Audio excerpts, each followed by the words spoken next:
As a former FBI agent and chairman of the House Intelligence Committee, I had oversight of all 16 of our nation's intelligence agencies.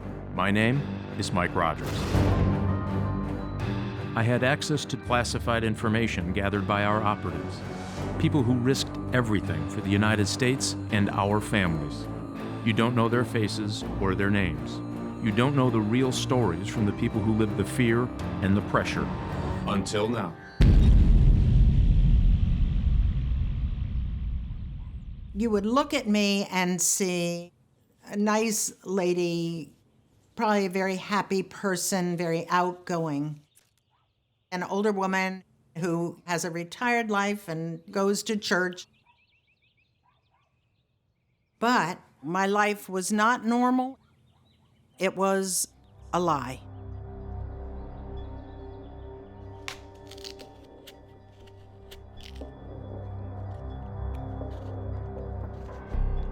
Everyone thought that I was just a mom. They never knew what I was actually doing.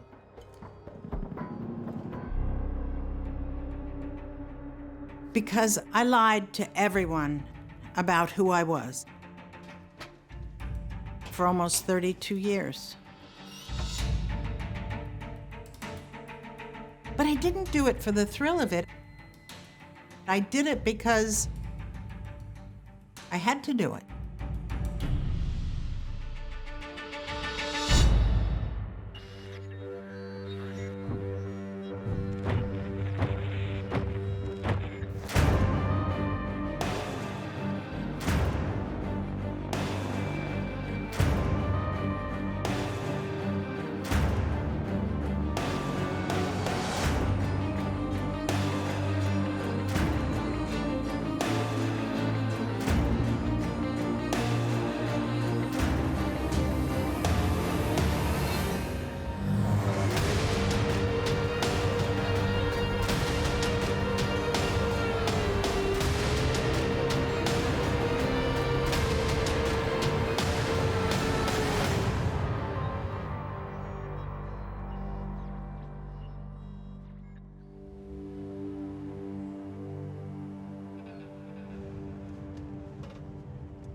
October 19th, 1972, I became a widow.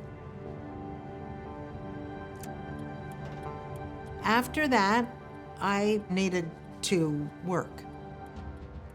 I thought about it. I had spoken foreign languages, I'd lived overseas, and I had a master's degree, so I decided to apply for CIA.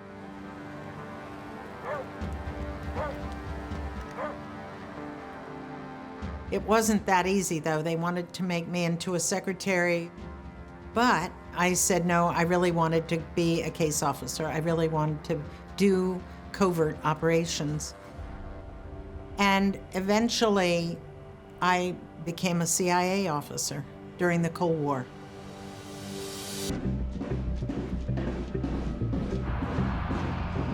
People today don't realize how serious the Cold War threat really was. I don't think it's an exaggeration that our survival was at stake. They were antithetical to all the values that we held as a country. We were democracy. They were totalitarianism. We were faith. They were atheism. So it was a real battle. It was often what we'd call a Manichaean struggle between good and evil. Let us be aware that while they preach the supremacy of the state, declare its omnipotence over individual man, and predict its eventual domination of all peoples on the earth, they are the focus of evil in the modern world. Ronald Reagan called them the evil empire. I don't think that was too far-fetched. The nuclear threat was real. In our relationship with the Soviet Union, we felt very strongly that we could have gone over the edge. We almost did.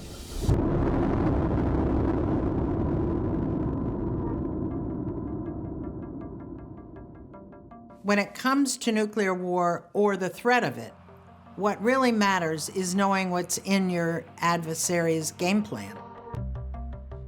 If our policymakers are operating in the blind, if they're basing their decisions on their fears, their notions of the Soviet Union that weren't valid, that could have been really dangerous. So they needed intelligence on the Soviet Union, and we weren't getting it at that time because our Soviet operations were obstructed by KGB surveillance. They were always there. So our job was to get human sources undercover on the ground in Moscow. So we were looking all around the world for Soviet recruits who were vulnerable to our approaches, to our blandishments, who we thought we could turn. And we found one in Bogota.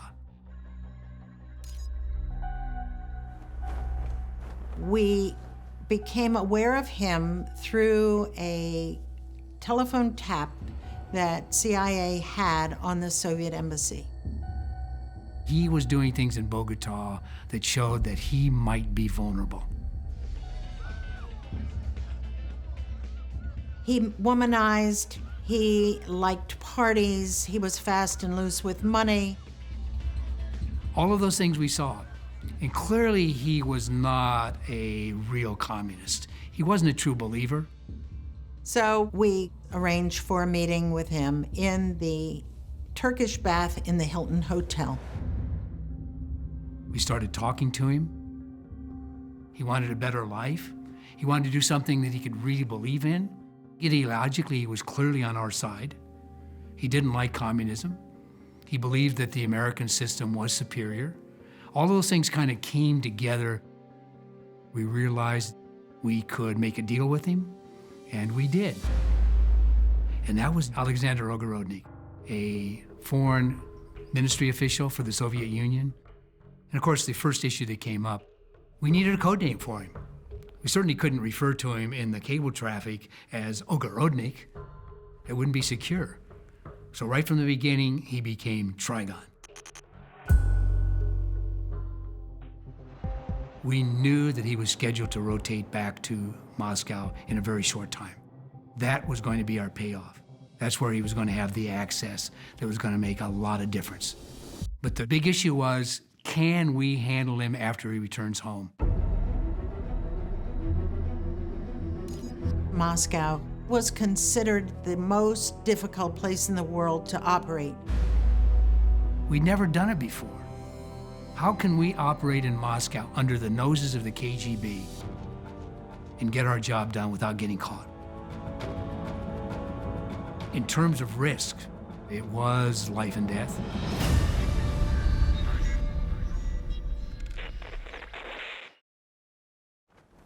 By 1974, we had recruited Trigon, a foreign ministry official for the Soviet Union, and he was scheduled to return to Moscow. Now we've got him recruited. The big issue was, can we handle him after he returns home? Moscow was considered the most difficult place in the world to go out and collect intelligence from agents on the street. In Moscow, you've got to understand the KGB was all-powerful. I spent almost 40 years in the KGB. My most important job was to watch my own citizens. I mean, dissidents, people who were, for some reason or another, unhappy. That was my job. And Moscow was the capital of the country, the headquarters of the security and intelligence. We had total control at that time. The KGB ran that city. They had virtually unlimited resources. The number of people that they threw at us in terms of surveillance and technical coverage was unbelievable. The KGB kept an eye on all foreigners who came to Moscow, plus the Soviets who had contacts with the foreign organizations. Total surveillance of everyone. They were everywhere. They controlled every institution. They had people in every housing block. At the time of the Cold War, the KGB was really the most powerful organization in the world.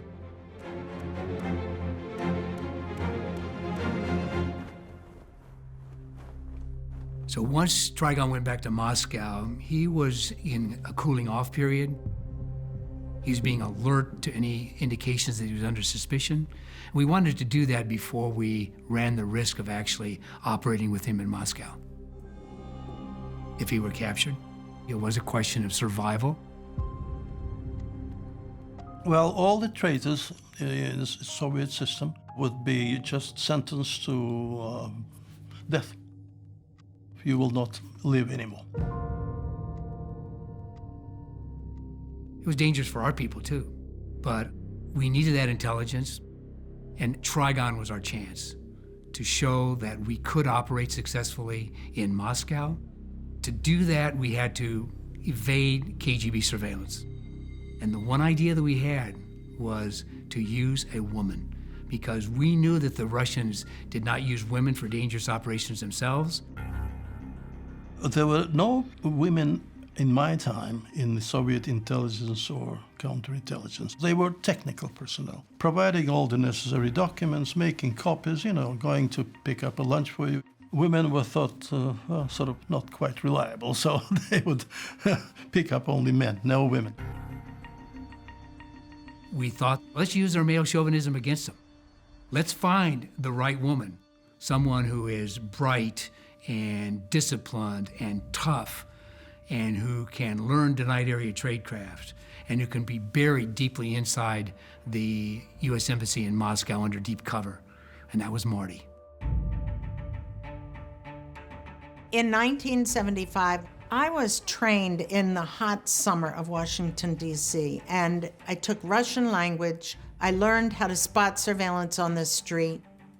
I took covert pictures. She was a natural. She had a real aptitude for clandestine tradecraft. During my training, I read about Trigon.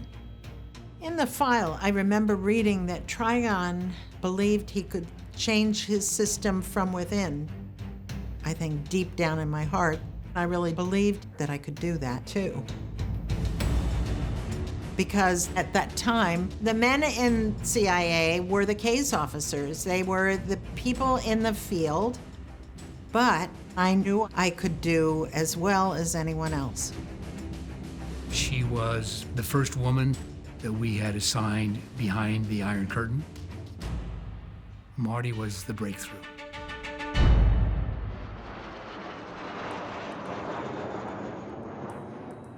Then it became showtime, and I became the person I had trained myself to be. When I arrived in Moscow on November 5th, 1975, as that Lufthansa airplane landed, it was cold, and the snow was piled on the side of the runway. And when they opened the door, I put on my heavy coat, and I looked out at the front of the airport, and I thought, you have committed yourself to 2 years here, working by yourself, doing this secret work on the street, in the heart of Moscow, in the heart of the world of communism. Oh, what have I done?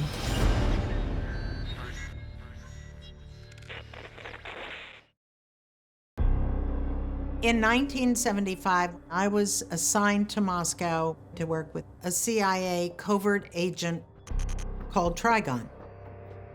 But before I began to work with him, the most important job I had was to establish myself as a low-level administrative person within the embassy.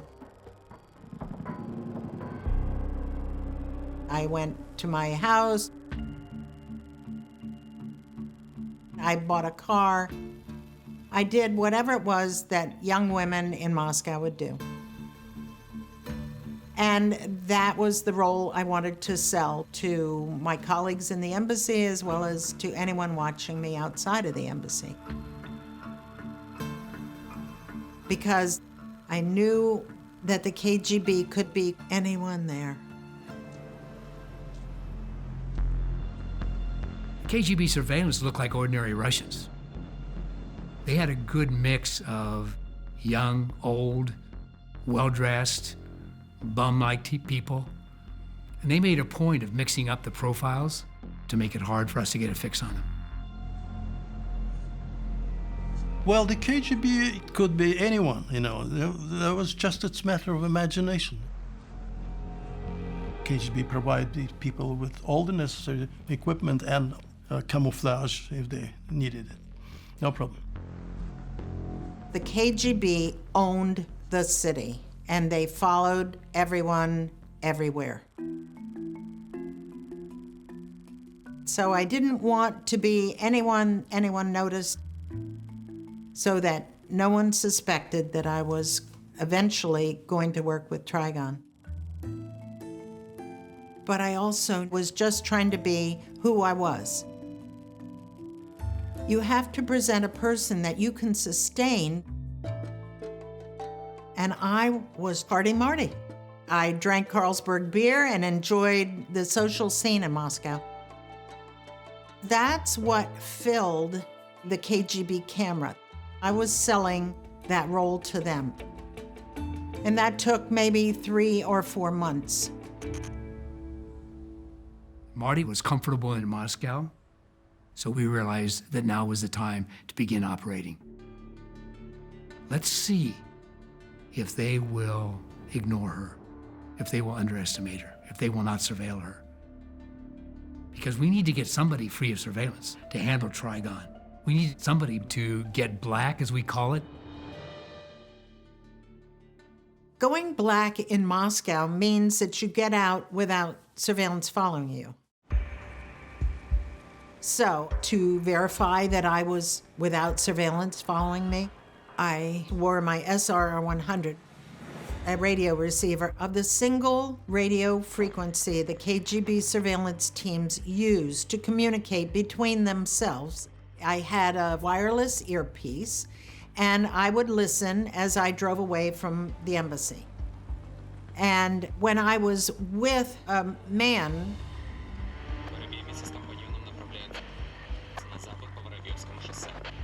I could hear on my SR-100 as the KGB reported to one another the location of this man. But when I went out by myself, I would hear absolutely nothing. They weren't following me. Our next step, we needed a communications plan for Trigon. The tradecraft that we devised to work with Trigon in Moscow was primarily dead drops. A dead drop is a pre-cased hiding place where an agent can put down a concealed package, mark a signal, and then the other comes and picks up the package and marks a signal to indicate that the package has been recovered. The choice to use dead drops avoid that risk of having the two people together at any point, but they still have to be done extremely discreetly, extremely carefully.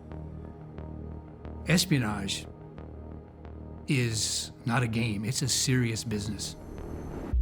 It's life and death. People get killed on both sides.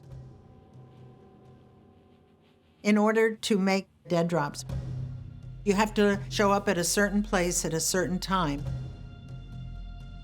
knowing that Trigon wouldn't have a schedule of deliveries. The only thing we could determine to do was drop a concealed message inside a cigarette lighter through the fly window of his car. In the lighter, there was a schedule of drops and locations where he would find his next drops. Putting a drop into an agent's car is more dangerous because that car has an identity attached to it. You can look at the license tag and look it up and say, Trigon owns that car. Trigon's car was parked in front of an apartment building, and there were always people out on the street. And it was so very scary, like walking on the lighted stage. You knew everybody was watching you.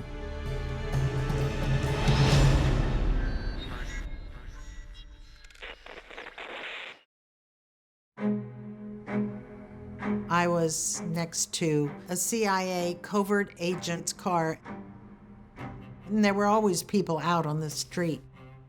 It was so very scary because that car has an identity attached to it. You can look at the license tag and look it up and say, Trigon owns that car. But I leaned up against the car and I just tucked it in that little front window. When I put the lighter in the car, I heard the lighter fall to the floor and I knew he would find it. We knew that Trigon then could begin to communicate regularly with us. There were an awful lot of people that did not believe that women belonged in this business, but Marty was the perfect choice. She was a tough, disciplined, superb case officer. Her tradecraft was impeccable. She was the right person at the right time. Before Trigon returned to the Soviet Union, he asked whether we would provide him L pills, lethal pills, for him to have and use to commit suicide in the event that he was arrested. Because he knew he would face a long and brutal interrogation, and he didn't want to have to do that. We were taken aback by that. We didn't want to be a party to a potential suicide, so we put him off, but he kept coming back to us, and he became very insistent. I don't think we had any choice. We didn't want to lose him. We really had to proceed because this was a very valuable operation. The first package we devised to provide to Trigon was on May 1st. We have a variety of concealment devices. These concealment devices can look like a piece of brick or a dead bird or dog excrement, something that can lie there undisturbed without attracting attention. I would put that package down for him next to a lamp pole. Trigon would have a sketch of that area and know what number the lamp pole was. Then I would leave the area and he would come and pick that up. And inside would be the spy materials.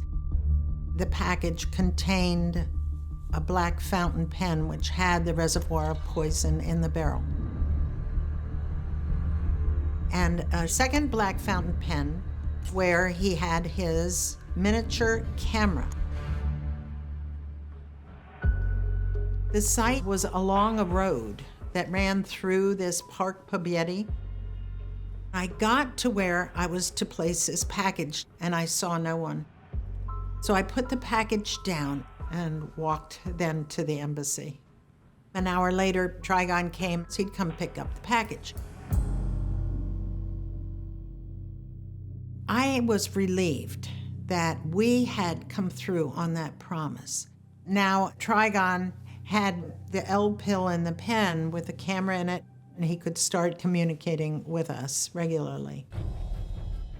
Trigon worked in classified areas in the Ministry of Foreign Affairs where he saw all the telegrams sent from every Soviet embassy around the world. And he could photograph the documents right there in his office with this miniature camera. It was indescribable when we first got our packages from Trigon. He was producing intelligence that went right to the president's desk, that went right to the Secretary of State, Henry Kissinger. They loved what they were getting from Trigon. It was right on target for our most serious concerns about the Soviet Union.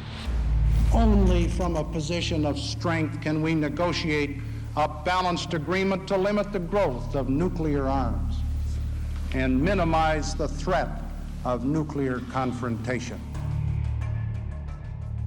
At the time, the Soviet Union and the US were locked in a dreadful conflict over nuclear weapons. We were trying to engage in arms control talks. We were fighting for our country's security. Even with treaties, people still had a button to push if things got to that point. So what's in your adversary's mind was highly important. And when you're gaining the intelligence from a covert agent about that adversary, then you've got the advantage. And he could read what Anatoly Dobrynin, the ambassador from the Soviet Union in Washington, D.C., was saying about his meetings with American officials. What are their negotiating positions? What are their views on arms control? How much can we trust them? Is Dobrynin reporting accurately back to Moscow, or isn't he? Trigon answered all those questions for us. And our business doesn't get a whole lot better than that. So we really struck gold with Trigon in Moscow. Trigon and I never met. But I remember once I went to put down a package in the woods, and I looked up, and a long ways away, like across 2 streets, there was a man standing there. And I thought, that's Trigon waiting for the delivery of his package. He's as curious as I was. I knew I couldn't leave that package there on the ground without watching it.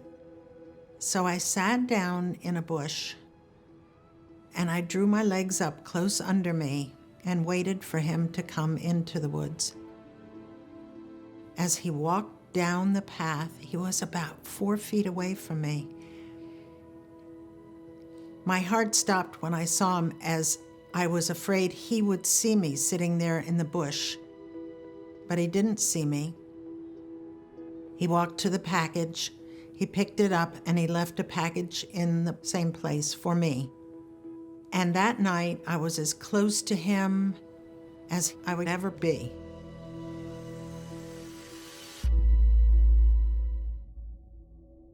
We were running with Trigon for a little over 2 years.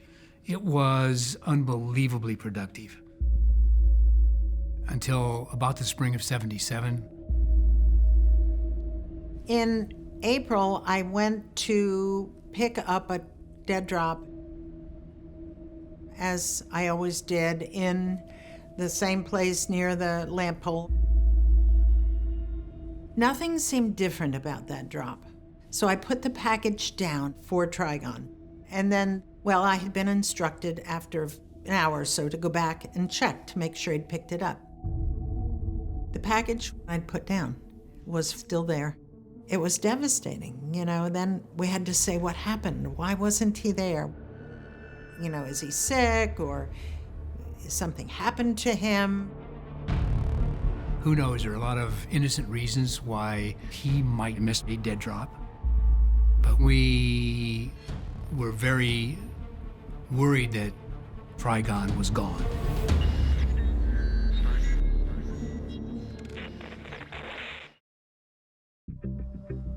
Trigon was extremely well placed, sitting there in the Soviet Foreign Ministry, in the American section, with access to their communications. To see the quality of the intelligence that he was able to provide to us, it was mind-boggling. It was a very effective, efficient operation until he missed a dead drop.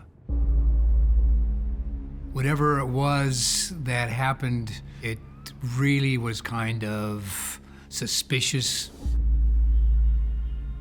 We were hoping against hope that the operation was still valid. We weren't ready to give up on Trigon. This was a very valuable operation. We didn't want to lose it by seeing ghosts or seeing problems that didn't really exist. So we had to go forward. He always had a schedule of several drops many months down the road. So he had the next scheduled drop. This next drop, we went into it knowing that there could be problems, but we really had to proceed. It was July 15th.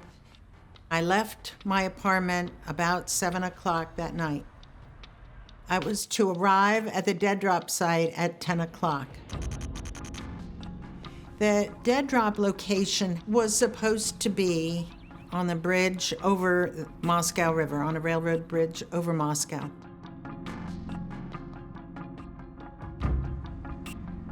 Before I went, I drove for 2.5 hours around Moscow. I was wearing the SR 100 to make sure that I had no one following me. About 9 o'clock, I parked. I walked through the park, I stopped, I sat on park benches, I looked around, and I saw no surveillance. I walked up to the railroad bridge where the site was located, and I saw across the street 3 men. They turned and walked into the path that headed into Novodevichy Cemetery. I thought, well, they may be just casuals out for a walk. So I continued to the bridge. I walked up the 47, 48 steps to the top of the bridge.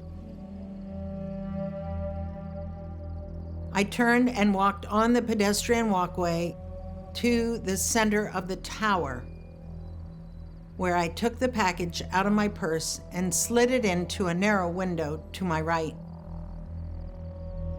And I listened and looked to see whether anyone was around.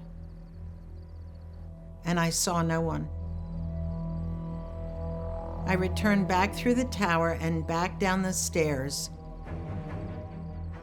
I was about the 4th from the bottom when those 3 men appeared again, walking across the street at quite a pace. The middleman saying, "Fan out so she doesn't run."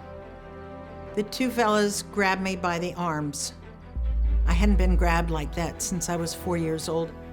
Were you scared? No. I was Really? angry. I kicked, yelled, I grabbed my purse, and as I did, I drove the man's hand into where the SR 100 was hooked on. Eventually, they got the Velcro undone and the SR 100 was out. By this time, a van had come from underneath the railroad bridge with all these people piling out of the van. One of them was a photographer with a big camera and a big flash.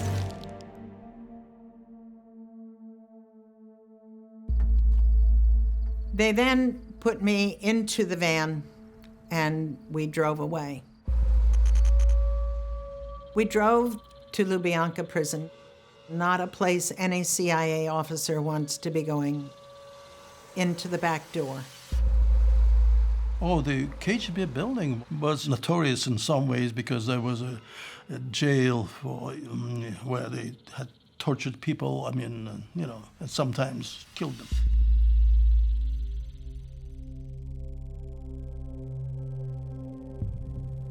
We walked into the interrogation room. It was a large table with 2 microphones setting up in the middle of the table. They put the dead drop down in the middle of the table on a piece of Pravda newspaper. They then began the interrogation. The chief interrogator was a very angry middle-aged man. He was the only one, it appeared, as we got farther into this, that knew anything about Trigon or the arrest. What have you been doing at the bridge? And I told him I knew nothing about it. After about an hour, then they opened the dead drop, which was there in the middle of the table, and started taking the items out of the dead drop. One of the items was a black pen. I knew that black pen had a camera in it, but the chief interrogator laid the pen aside up on the corner of the paper, and he said, "No one touched this." I sat there and remembered we gave Trigon a black fountain pen which had the reservoir of poison in the barrel, the L pill for him to use. And it became very clear to me, he thought this pen had the poison in it there as well. And I'm thinking, this is not good. Something awful has happened to Trigon.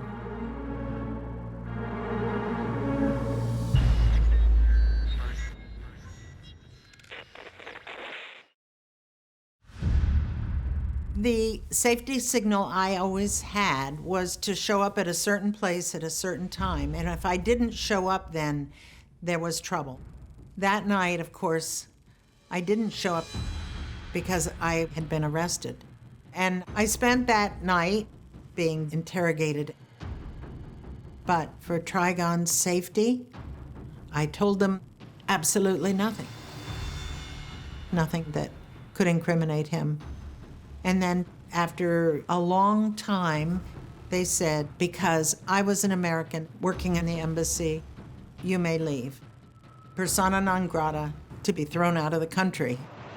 They would never let me back. I would never go. When I walked into the USSR desk on that Saturday morning, and everybody was crying, and I learned that Marty had been ambushed, I knew instantly, as everybody else did, what that meant. The KGB already knew in advance when and where that dead drop was to take place. The only way they could have set up that ambush is if they had prior knowledge. That meant that they had Trigon's communications plan. That meant they had Trigon. A source reported to us on June 20th, the KGB went into Trigon's apartment and they arrested him. And he said, "I will provide you with a full written report about what I have done, a confession." He said, "Get me a pad of paper." They handed him the paper and his pen. He began to write. And then he bit down on the barrel of the pen, which had the reservoir of poison in the barrel. And he expired right before their eyes. I cannot imagine the strength of that man to commit that suicide there with everybody watching him. That was devastating. That was like a death in the family. Everybody was crying. I was crying. I was crying. I really can't explain to you how profound that moral obligation is that we feel to our agents, to do everything in our power to protect that person. The KGB found out about Trigon in what was probably the worst possible way. We believe that Trigon was betrayed by someone who was working for the CIA. That's heartbreaking.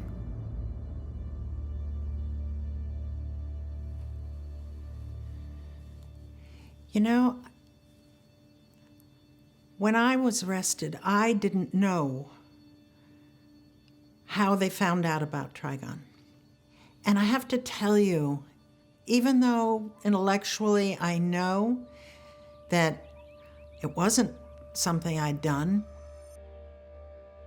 I will never be relieved because I was charged with protecting his safety. That's what I committed myself to doing.